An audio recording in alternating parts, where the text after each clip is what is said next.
Hi, I'm Andrea, and welcome back to Conversations We Need to Have. We are a sex and relationship podcast where we encourage you to be bonobos, not chimpanzees, be lovers, not fighters.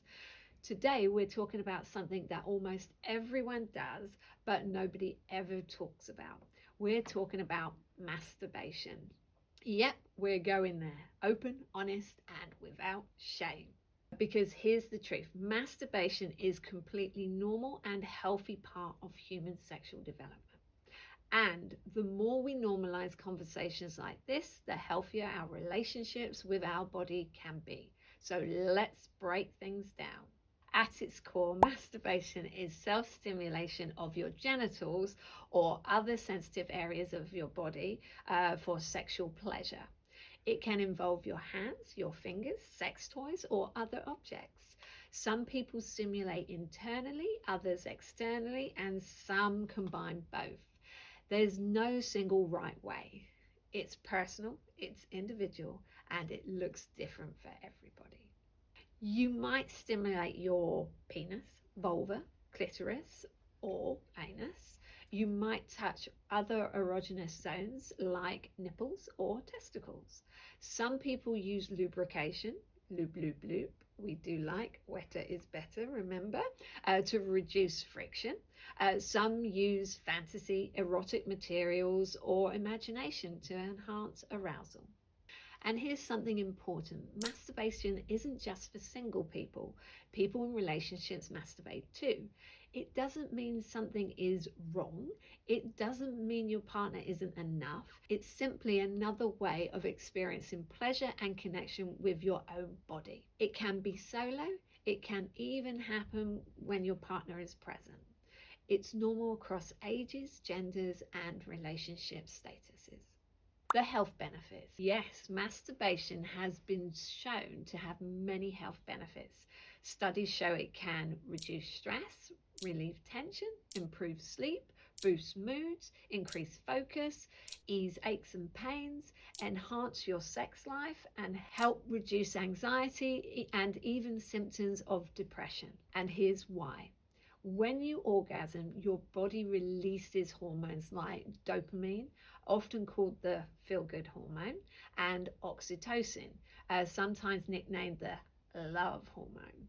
These chemicals increase positive feelings like happiness and relaxation. At the same time, they help to counteract cortisol, your body's stress hormone. So physiologically, your body is literally calming itself down and boosting your mood.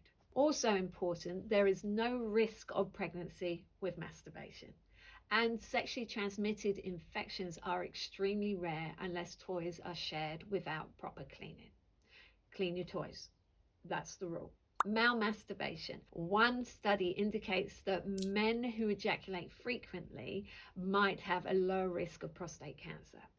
The theory is that ejaculation may help clear out potentially harmful substances from your prostate gland. Now, research is ongoing, but what is clear is this: masturbation is not harmful. Female masturbation. For women, masturbation also carries specific benefits. Women who masturbate are more likely to experience orgasms during partner sex because self-exploration helps you understand what your body responds to.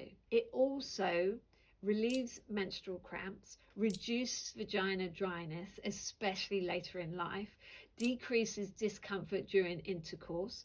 One study found that married women who masturbated reported more orgasms, high self-esteem, increased sexual desire, and greater overall satisfaction in their marriage. And during pregnancy, when hormones are shifting and libido can spike, masturbation can help relieve sexual tension and even ease some physical discomfort like lower back pain. Let's address the myths. There are so many myths around masturbation. Look, it does not cause visual loss, hairy palms, mental illness, erectile dysfunction, infertility, penis shrinkage or curvature, or low sperm count. These myths have been around for generations, often rooted in cultures or religious shame, not science. From a medical standpoint, masturbation is not harmful. Possible side effects? Let's be honest. That said, there are a few things worth discussing. First, guilt. Some people feel shame around masturbation because of religion, spiritual, or cultural messages. Scientifically, there is nothing immoral about self pleasure, but emotionally, that guilt can be very real. If that's you, talk to a therapist or a sex therapist who can help you to unpack those feelings and move you towards a healthy relationship with your sexuality. Second, compulsive behavior. For a small number of people, masturbation can become excessive or interfere with daily life.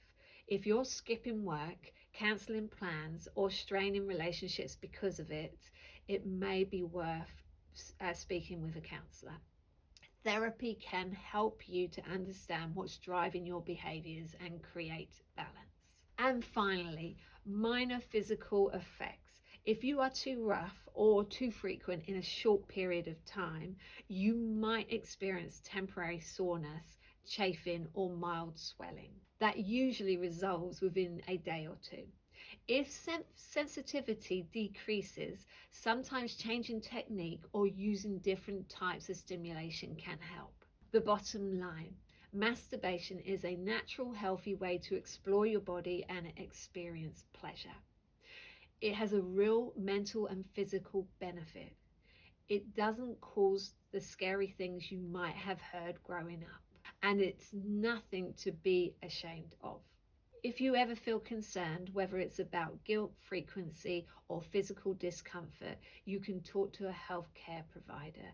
There's no shame in having that conversation. Your sexual health is a part of your overall health, and understanding your body is one of the most empowering things you can do. And remember, be a bonobo, not a chimpanzee. Be a lover, not a fighter. Thank you for listening. Take care of yourselves and keep having the conversations we need to have. And as always, if you enjoy what you've heard, please rate, like, and subscribe. It really helps these conversations reach the people who need them most.